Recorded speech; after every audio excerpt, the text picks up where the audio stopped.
हजरत ईसा मसीह जी ने भी कहा कि किस कदर एक बीज ऐसे होते हैं जो गिरते हैं एक बंजर जमीन के ऊपर, एक प्रकार के बीज गिरते हैं ऐसे प्रकार की जमीन के ऊपर जो एक पथरीली जमीन है, चट्टानों वाली जमीन है।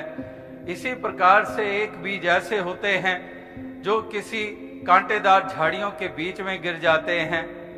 तो इस प्रकार से एक जरखेज जमीन पे गिर जाते हैं। तो ये जो 4 प्रकार के जमीनें, उनमें बीज गिरे एक प्रकार के, लेकिन उसका पनपना, उनका बढ़ना और उनका एक उसमें से दाने देने, उसमें बड़ा अंतर आ जाया करता है कि किस प्रकार से एक पथरीली जमीन है। तो पथरीली जमीन है तो वहां पर अगर थोड़ी देर कुछ उगा भी है तो पौधा, लेकिन नीचे पत्थर चट्टान है तो उसकी जड़ें कहाँ जाएंगी, वो वहीं पर खत्म हो जाता है। इसी प्रकार से एक कांटेदार झाड़ियों में एक बीज गिरे तो वो कांटेदार झाड़ियों में गिरे जो बीज, तो इस तरह से वो भी पनप नहीं पाते हैं। इस तरह से उनको सूरज की किरणें भी नहीं मिलती है, वहां तक किन्नी झाड़ियां, कांटेदार झाड़ियां। तो इसी तरह से एक जमीन के ऊपर गिरे जो बीज, उनको पंछी उड़ा कर ले जाते हैं। इसी तरह से एक जो जरखेज जमीन में गिरते हैं वो रच जाते हैं बीज जो जमीन के अंदर, तो वाकई वही फिर पनपते हैं, बढ़ते हैं और उससे सिले प्राप्त होते हैं।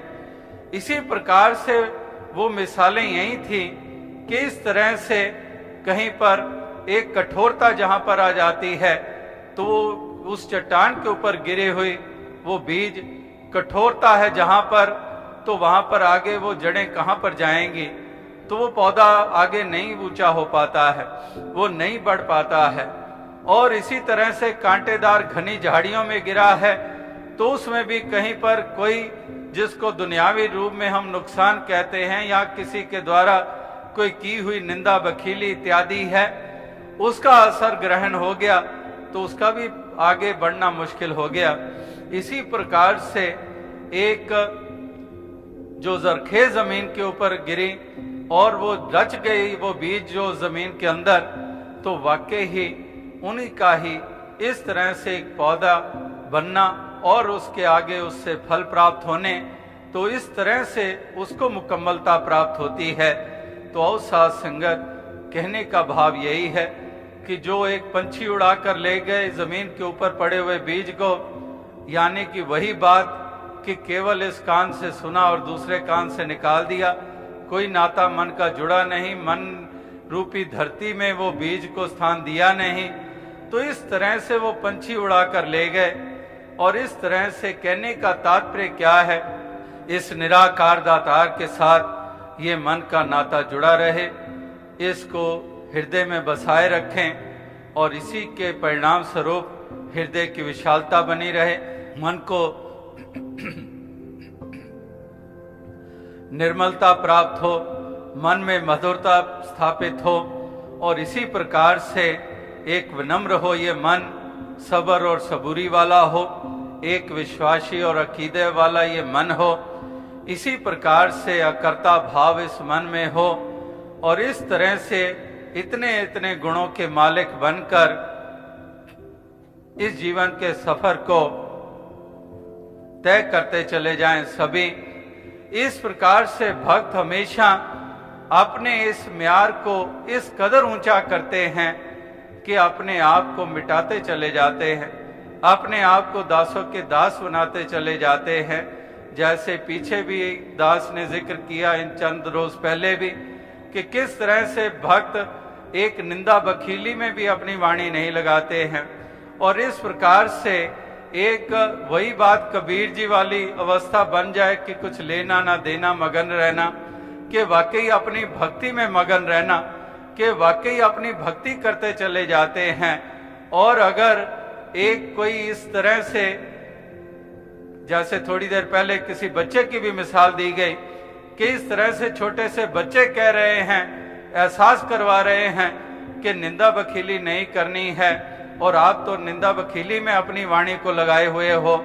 आप भक्त हो, आप महापुरुष हो, संत हो, तो आपने अपनी वाणी को एक स्तुति के बजाय आपने निंदा में लगाया हुआ है। तो इस तरह से बच्चे भी एक ऐसा एहसास करवा रहे हैं। तो इस तरह से बाबा गुरबचन सिंह जी भी अक्सर वो मिसाल और ये बात कहा करते थे कि अगर इस तरह से कोई निंदा बखीली करने के लिए आता है तो आप इस कदर अपना ध्यान किसी और तरफ लगा लो, या फिर कोई बहाना बनाकर वहां से एक उठ जाओ। इस तरह से अपने मन को, उसका तो मन खराब हुआ ही है, तुम्हारे मन को भी वो खराब करेगा, तुम्हारे भी अकीदे विश्वास को डुलायमान करेगा। और इस तरह से वही बात कि अपने आप को इस कदर संभाल लो कि वही बात कि जिस तरह से वो एक ऐसी एक जो वाणी किसी की लगी हुई है इस कार्यों में, तो अपने मन को किस कदर उसके असर से एक बचाए रखना और इस कदर एक अपने आप को, एक अपने अकीदे विश्वास को कायम रखना और अपने ध्यान को कायम रखना, अपने उस विश्वास को कायम रखना और इस कदर वो महापुरुषों भक्तों का के प्रति सत्कार का भाव कायम रखना।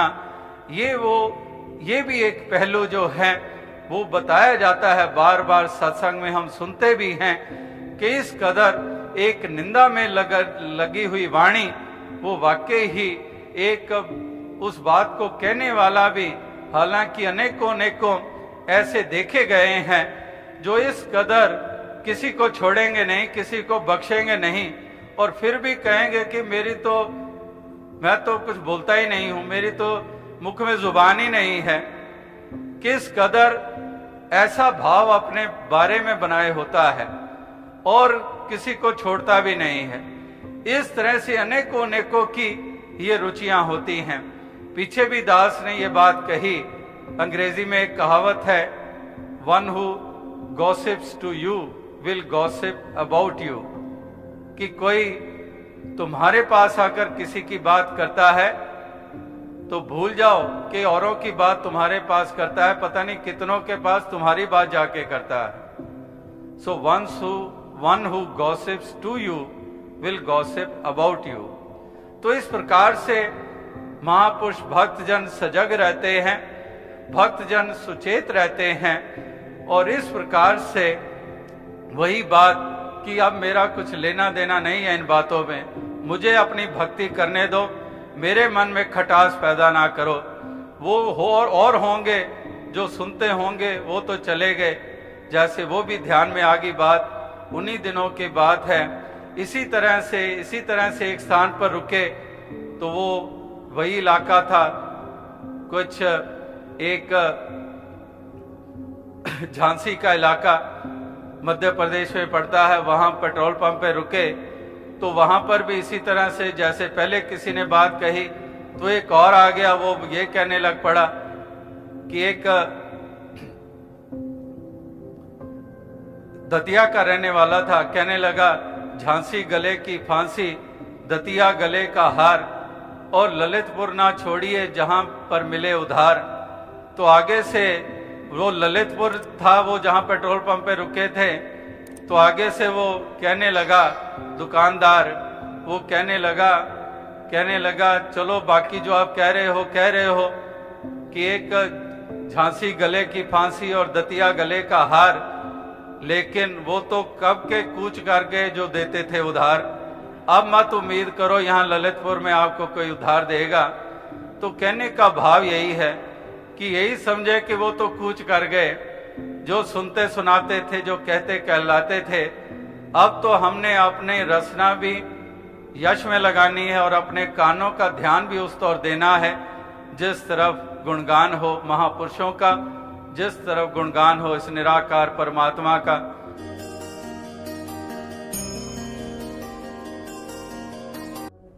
सुमिरन जब मन का नाता जुड़ा हुआ है, इस हरि परमात्मा के एहसास से जीवन जी रहे हैं। अगर एहसास से जीवन जी रहे हैं तो इसमें डूबे हुए हैं, इस नाम के सरोवर में डूबे हुए हैं। मैल उतरती चली जाएगी, मैल कहीं बदन पर जमने नहीं पाएगी, विपरीत भावनाएं मन में पैदा नहीं होंगी, करुणा, दया, स्नेह, प्रेम का भाव ये उत्पन्न होता चला जाएगा, और स्वच्छता ही स्वच्छता, निर्मलता ही निर्मलता, पावनता ही पावनता ये जीवन में आती चली जाएगी। इसलिए महापुरुष संत जन यही कहते हैं कि इस हरि परमात्मा से नाता जोड़ना है तो मन पवित्र हो जाएगा, मन सुंदर हो जाएगा, और मन सुंदर हो जाएगा तो जीवन सुंदर हो जाएगा। मन सुंदर नहीं है तो जीवन सुंदर नहीं होगा, मन आनंदित नहीं होगा अगर इस मालिक के साथ ये मन का नाता ये नहीं जुड़ा हुआ है। तो आओ साथ संगत, इसलिए मन के ऊपर बहुत जोर दिया है महापुरुषों ने। इसी काशी नगरी में कबीर जी जैसे संत महात्मा क्या कह रहे हैं, महापुरुष ये कह रहे हैं कि एक केसन कहाँ बिगाड़िए जो मुंडे 100 बार। कहते हैं कि केसन कहाँ बिगाड़िए जो मुंडे 100 बार। कहते हैं कि इस सर को तो मुंडवा लिया 100 बार, तो इन केसों ने क्या बिगाड़ा है, तो मन को क्यों नहीं मुंडिया जामे भरे विकार। तो कहते हैं कि एक मन के ऊपर विकार रूपी बाल जो उगे हैं उनको तो मुंडा नहीं है, लेकिन सर मुंडवा लिया है। ये कबीर जी जैसे संत कह रहे हैं कि नहाए धोए क्या हुआ, जो मन मैल ना जाए, मीन सदा जल में रहे, धोए बास ना जाए। तो इससे और स्पष्ट शब्द हम कहाँ पर सुनेंगे, कितने स्पष्ट रूप में कबीर जी ने ये बात कह दी। मंतव्य क्या था, मंतव्य ये था कि अगर मन का नाता नहीं जुड़ा हुआ है, मन कहीं और है, माला तो कर में फिरे, जीभ फिरे मुख माहे, मनवा तो दिस फिरे, ये तो सुमरन ना है। कि माला तो हाथ में फिर रही है, माला के मन के हाथ में घुमा रहे हैं, लेकिन एक माला तो कर में फिरे, कर कहते हैं हाथों को, माला तो कर में फिरे और जीभ फिरे मुख माहे, लेकिन मनवा तो दिस फिरे, ये तो सुमरन ना है। इस प्रकार से ये सुमरन नहीं है, इस प्रकार से ये भक्ति अर्चना नहीं है। अगर मन ही शामिल नहीं है तो फिर कौन सी पूजा, कौन सी अर्चना हो रही है। तो आओ साथ संगत, बदन तो नहा रहा है, शरीर नहा रहा है, हाथ में माला के मणके घूम रहे हैं, मन के मणके नहीं घूम रहे हैं। इस प्रकार से एक विकार जो है वो मन से निकल नहीं रहे हैं, तो फिर बाकी क्या मुंडवाया गया। तो कहने का क्या भाव है, कहने का तात्पर्य यही है कि वाकई जो इस तरह से इस मन का नाता इस प्रभु परमात्मा ईश्वर के साथ जोड़ लेता है, फिर वो उठते बैठते इसके एहसास में जीवन जीता है, और उसका एक एक पल, एक एक क्षण जो है वो सुंदर हो जाता है। तो इस प्रकार से एक मन की सुंदरता ही एक जीवन को सुंदर बनाती है, मन की सुंदरता ही स्थान को सुंदर बनाता है। मन की पावनता है तो स्थान को भी पावनता मिल जाती है। और अगर एक मन में कुरीतियां हैं, मन में विपरीत भावनाएं हैं, मन में लोभ है, मन में तृष्णा है, मन में जलन का भाव है, मन में अहंकार है, मन में एक घृणा, वैर, ईर्ष्या की आग इस मन में जल रही है, तो फिर उससे नाम एक जीवन सुंदर कभी होने वाला नहीं है, क्योंकि मन में एक अंधकार है, मन में ये आग जल रही है, मन में प्रलोभन है, इसलिए कुछ भी एक सुंदरता जीवन में देखने को नहीं मिलेगी। तो इसलिए महापुरुष संत जन यही प्रेरणा बार बार देते चले आ रहे हैं हर मानव को, हर इंसान को, कि इंसान अवश्य इसकी तरफ तूने गौर करना है। इस हरि परमात्मा, इस निराकार के साथ ये मन का नाता जो महापुरुष संत जन वो निरंतर यही एक भाव वो सबके सामने इसीलिए रखते आए हैं कि इंसान इस बात को समझें और वो जाने कि भक्ति कहते किसे हैं और भक्त की पहचान क्या होती है। इस तरह से ये वचन सुन सुन के भी इंसान इसकी तरफ गौर नहीं करता है। एक बिन वेखे दे उस्तद करना अंबर नु हथ लाना है। इस प्रकार से बगैर देखे की भक्ति नहीं, एक इसको जानकर इसकी भक्ति, इसकी उस्तति, इसको जानना पहला कदम ये बताया गया है कि वाकई ही पहले इस प्रभु परमात्मा ईश्वर, इस निराकार दातार का बोध हासिल करना है। ये बोध हासिल करके ही फिर वो यात्रा आरंभ होती है जिसको हम कहते हैं कि भक्ति के अंतर्गत की हुई यात्रा। तो पहले ये जानना जरूरी है। जैसे किसी बच्चे से हम प्यार करते हैं, हम कहें कि हम बच्चे से प्यार करते हैं। अब बच्चे से प्यार करते हैं तो बच्चा पहले पैदा हुआ है, मां की ममता, किस बच्चे के लिए ममता, वो बच्चा जो पैदा हो चुका है। अब जो बच्चा अभी पैदा ही नहीं हुआ है, तो वो ममता वाली बात जो हम कहते हैं, तो बच्चा जिसके पैदा हो जाता है और फिर वही बच्चा गोद में खेल रहा है, तो फिर हम जानते हैं कि सहज में किस कदर वो ममता। इसी प्रकार से किसी भी एक चीज को जो हम देख चुके होते हैं, उसका तस्वुर में आ जाना कितना आसान है, और जिसको हमने कभी देखा नहीं है, किसी के बारे में हमने नाम सुन रखे हैं, उसका जिक्र आता है और हमारे ध्यान में, हमारे ख्याल में, तस्वुर में उसकी शक्लो सूरत पता नहीं कैसी कैसी सामने आती है। लेकिन जिन्होंने देखा है उनको कोई दाएं बाएं और बड़ी एक सोच नहीं करनी पड़ती है, कोई और ज्यादा सोचना नहीं पड़ता है कि ऐसा होगा, ऐसा होगा, उसकी शक्ल सूरत ऐसी होगी, उसका कद बुत ऐसा होगा, उसके शरीर का रंग ऐसा होगा। उनको ये ख्याल करने की जरूरत नहीं होती जिन्होंने देखा हुआ है। लेकिन जिन्होंने केवल नाम सुन रखे हैं, उनके केवल एक अनुमान और केवल ख्याल रहते हैं। इसी प्रकार से कहने का भाव यही है कि महापुरुष, संत जन, भक्त जन भी इसीलिए कहते हैं कि जिस भगवंत की भक्ति करनी है तो वाकई पहले इसको जानना भी है। बिन डिठे क्या सलायना, अंधा अंध कमाए जियो। अगर हम गुरबाणी में भी पढ़ते हैं तो बिन डिठे क्या सलायना, अंधा अंध कमाए जियो, कि उसको अंधा कह दिया है कि वही बात के बिन देखे दे उस्तद करना, अंबर नु हथ लाना है।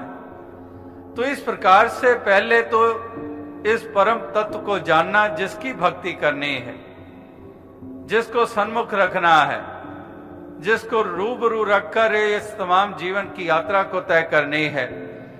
इस प्रकार से ऐसे प्रभु परमात्मा, इस ईश्वर, इस निराकार, इस दातार को जानना ये जरूरी कदम बताया गया है तमाम महापुरुषों, संतों के द्वारा।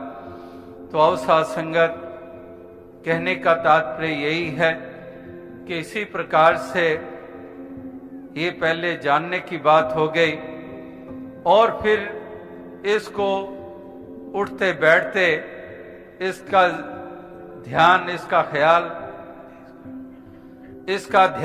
ख्याल करते हुए इस प्रकार से इसके एहसास के साथ इस जीवन की यात्रा को तय करते हैं भक्त।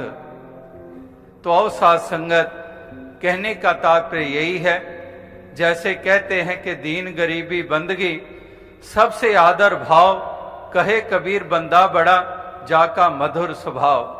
के दीनता, मन की दीनता, के दीन गरीबी, मन करके फकीरी, के दीन गरीबी बंदगी सबसे आदर भाव, कहे कबीर बंदा बड़ा जाका मधुर स्वभाव। किस प्रकार से वो मधुरता वो स्वभाव में आ जाया करती है। इस प्रकार से एक स्वभाव में अगर मधुरता आ गई तो वाणी में भी मधुरता आ जाती है, स्वभाव में मिठास आ जाती है तो जुबान में भी मिठास आ जाती है। इस प्रकार से दीन गरीबी बंदगी सबसे आदर भाव, कहे कबीर बंदा बड़ा जाका मधुर स्वभाव। इस प्रकार से कहने का भाव यही है, जहां से दास ने बात आरंभ की थी कि एक भावों को प्रधानता, एक मन की अवस्था ऐसी बननी, मन में मिठास, सहनशीलता, विशाल इस हृदय का होना, सब्र और सबूरी वाला होना, इसी प्रकार से इस मन का विनम्र होना और इसी मन में प्रेम का और बढ़ना। वाकई ही जब दिमाग और हृदय की बात होती है, जब भक्ति हृदय का विषय है, भाव का विषय है, भाव हृदय का विषय है, इसी प्रकार से अगर प्रेम की बात करते हैं, प्यार की बात करते हैं, तो तब भी वो हृदय में प्यार रचा हुआ है, तो तब वास्तविकता में एक अहमियत बनती है, तभी वास्तविकता में जीवन कहलाता है और औरों के लिए भी हम वरदान बनते हैं। क्योंकि प्यार हृदय में बसा हुआ है तो प्यार से पेश आ रहे हैं। जब प्यार से पेश आ रहे हैं तो दूसरे को अच्छा क्यों ना लगेगा, सुकून क्यों ना दूसरे को मिलेगा। इस प्रकार से कहने का भाव यही है कि भक्त के हृदय की ऐसी मजबूती होती है कि वाकई अकीदा और विश्वास इस परमात्मा ईश्वर निराकार में निरंतर परिपक्व रखता है। इससे कभी भी अपना मुख मोड़ता नहीं है, इससे कभी अपनी एक विश्वास डुलायमान नहीं होने देता है। हमेशा वो परिपक्वता एक विश्वास के रूप में इनके मन में वो बनी रहती है और इसलिए वो किसी तरह से इस मन को कमजोर नहीं होने देते हैं, ना ही किसी के एक भ्रम में आ जाते हैं, ना किसी भुलेखे में आ जाते हैं, ना किसी वहम में आ जाते हैं। जैसे दास अक्सर कहता है कि एक भक्ति के बगैर जीवन नीरस होता है, भक्ति आ जाती है जीवन में तो जीवन रसमय हो जाता है। इस प्रकार से ये भक्ति का दान हनुमान भी मांगते हैं। भक्ति कर रहे हैं और समर्पण हुए हैं, समर्पित हुए हैं और साथ ही साथ अनेकों और शक्तियों और ताकतों के मालिक भी हैं, लेकिन मांग रहे हैं, फिर भी दान, भक्ति का दान मांग रहे हैं। इसी तरह से अनेकों महापुरुष भक्त जनों के जीवन वो हमारे सामने हैं। तो अवसाद संगत कहने का तात्पर्य यही है कि एक भक्ति का ताल्लुक भाव के साथ है, एक कोई दिमागों और अकल सियानपों के से कोई ताल्लुक नहीं है। ठीक है, समझ दी है और समझ का इस्तेमाल भी करना है, लेकिन एक भाव, क्योंकि दिमाग का विषय विचार है और दिल का विषय भाव है और एक हृदय को ही प्रधानता दी गई है। भक्ति में दिमागों की नहीं, एक दिल की प्रधानता है, भाव की प्रधानता है। साधु भूखा भाव का, धन का भूखा ना है। इस प्रकार से भाव का हम जिक्र सुनते हैं कि ये हृदय की भावनाएं हैं। हृदय में वो जो एक तरंगे उठती हैं, वो सब इस सत्य के ऊपर आधारित, इस पारब्रह्म परमात्मा निराकार दातार के एहसास के ऊपर आधारित, इसी प्रकार से मानवता के ऊपर आधारित एक प्रेम, करुणा, विनम्रता इत्यादि ऐसे भावों से युक्त होकर जीवन जीते हैं। तो ये भक्ति भी इसमें भाव की प्रधानता हुआ करती है। तो इसलिए हृदय में हमारे भाव ऐसे बने ताकि हमारी एक भक्ति और प्रबल होती चली जाए। इस तरह से एक भावनाएं जो हैं वो महापुरुषों संतों ने निरंतर ये सब के सामने रखी हैं कि इस तरह से एक हमारी भावनाएं, इसी के ऊपर ही सब कुछ निर्भर किया करता है। एक जिसको हम भक्त कहते हैं, तो भक्त की पहचान कोई लिबास नहीं है कि किसी ने ये फलां रंग के कपड़े पहन लिए, वस्त्र पहन लिए तो ये भक्त हो गया है। इसने बालों को इस ढंग से सजा लिया है तो भी ये भक्त हो गया है। इसने बालों को सर को मुंडवा लिया है तो ये भक्त हो गया है। इस प्रकार से एक अनेकों ऐसे साधनों को भक्त होने की पहचान ये माना जाता रहा है और आज भी माना जा रहा है। लेकिन महापुरुष संत जन वो इस तरह से ये बात साथ साथ समझाते आए हैं कि भक्त की पहचान कोई ये शारीरिक बनावट नहीं है, ये एक हृदय के भाव हैं, ये एक सोच है और उसी के अंतर्गत वो सुंदर व्यवहार है, वो सुंदर चाल है, वो एक किसी को भक्त का दर्जा दिलवाती है और उसको सत्कार प्राप्त होता है। इस तरह से महापुरुष संत एक भक्ति भावना से युक्त होकर ही भक्त होने का प्रमाण देते आए हैं। तो आओ साथ संगत इसी तरह से वही बात के रांझा रांझा कर दीनी, आप भी रांझा हुई। इसी प्रकार से ये एक प्रेम, ये हृदय के भाव, ये हमेशा गुरुमुख के बने रहते हैं, ये गुरसिक के बने रहते हैं और इसी प्रकार से ये अपनी प्रीत को ये निभाते चले जाते हैं। यही दातार सब पे कृपा करे। साथ